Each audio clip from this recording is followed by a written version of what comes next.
What is up, my bodyweight warriors, and welcome back to another video and another My Top 3. This week we're going to be looking at supplementation. So thank you for the people who upvoted and suggested this topic. If you want to suggest a future topic for the next My Top 3, leave a comment down below and the most upvoted comment will be the topic of the next video. Supplementation is always an interesting topic, but I also want to mention that you can't beat having a good solid foundation in just good nutrition. But supplements can definitely be a helpful addition on top. If you want to see my full list and stack of supplements, then in the description down below I'll put a link to an Amazon wish list in which you can see all the different brands that I personally use, as well as everything else that I'm talking today will be in the description down below. Let's jump into my top 3 supplements. The first supplement I want to mention is ashwagandha, and ashwagandha is quite an unusual adaptogenic herb. An adaptogen is basically a natural substance that helps your body better adapt to stress. Now, as we know, training is a stressor on your body, so anything that's going to help us body better adapt to stress is going to hopefully increase that training effect. Ashwagandha is popular in Ayurvedic medicine, and it's actually been studied in over 200 different studies, proving its ability to be good for improving thyroid function, reducing stress, treating and preventing cancer, but most specifically in our case we're looking at its ability to increase strength, stamina and endurance. I started taking ashwagandha about a year ago when I saw a study highlighted by Ben Greenfield. In this study, it was an 8-week controlled study where they were looking at increasing the 1 rep max for 2 groups of people, one taking ashwagandha and one taking a placebo. In this 8 weeks, there was a 26 kilogram increase in the placebo group on average in the bench press, but there was a 46 kilo increase using the ashwagandha. I mean, that's almost double the gains made in that 8-week period.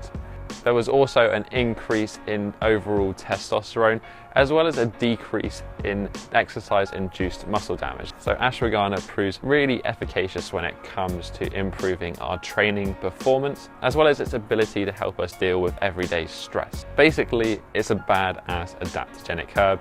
There is plenty of different adaptogenic herbs, but ashwagandha seems to be the most efficacious when it comes to training. So what type and how much should you take? The type that seems to be studied the most is a KSM 66 variety, and this is a specific variety that's been developed over like 15 years. But what it does is it ensures the quality of the supplement you're taking, because it has to meet certain standards to be classed as that KSM 66, and it means it's more potent in the active compounds within ashwagandha. So basically it just ensures quality, which is important when you're buying supplements. As for dosage, the particular study that I just mentioned, they looked at using 300 milligrams twice daily in the morning and post-workout. I personally take 500 milligrams post-workout, and I do definitely feel the effects of taking it. I'm even tempted now to start taking that 500 milligrams twice a day. The next supplement I want to mention is cod liver and butter oil. Fat has kind of got a bad rap over the past 50 years, but in fact it's a really crucial element of our nutrition. It provides the building blocks for our cell membranes, hormones and hormone-like substances. They also provide us with particular nutrients that are fat soluble, like vitamins A, D, E and K, and numerous others which absorption is increased by having them with fat. Because of this recent shift in dietary habits, the modern Western diet is typically low in quality fats and organ meats, and for this reason generally lower in fat-soluble vitamins like those A, D, E and K. So this is personally why I take cod liver oil and butter oil. You could get the same nutrition that you will get from this supplement with whole foods by simply having butter and liver and other organ meats, but the concentration is not the same, and sometimes it's not always practical to be including this in your diet. Cod liver has been used as a supplement for thousands of years. It was actually used by Roman soldiers when they're in Britain to help them deal better with the long, cold winters. And this is because of its content of vitamin D. It's actually, I think, got 5 different types of vitamin D in that cod liver oil. It's also packed with vitamin A as well as those omega-3 fatty acids like EPA and DHA, which are just essential for anti-inflammatory and just health in general. This combined with the vitamins A, D, E and K from the butter oil is a really potent mix of anti-inflammatory and fat-soluble vitamins. I kind of consider this supplement as like my daily multivitamin. And because this is a natural product, it's based off cod liver and cream, essentially. It means we have a balanced amount of these nutrients in their naturally occurring ratios. As for what type and how much, I have to recommend Green Pastures, partly because I think they're the only company that actually make this supplement. You can get cod liver oil from other sources, but the quality just isn't the same, and a lot of the times they process this so much that the omega-3s aren't even in an absorbable form, and they don't come with any of the nutrition that comes alongside those omega-3, like the vitamin A's and the vitamin D.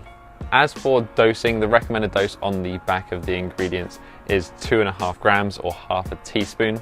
From the recent lab reports that I've looked at, each teaspoon provides about 10,000 IUs of vitamin A, 1,000 IUs of vitamin D, and about 1.5 grams of omega-3. I personally take the 2.5 gram normal dose during summer, and then in winter I double it because I want that extra vitamin D K2 during that long winter here in the UK. Finally, the last supplement is turmeric.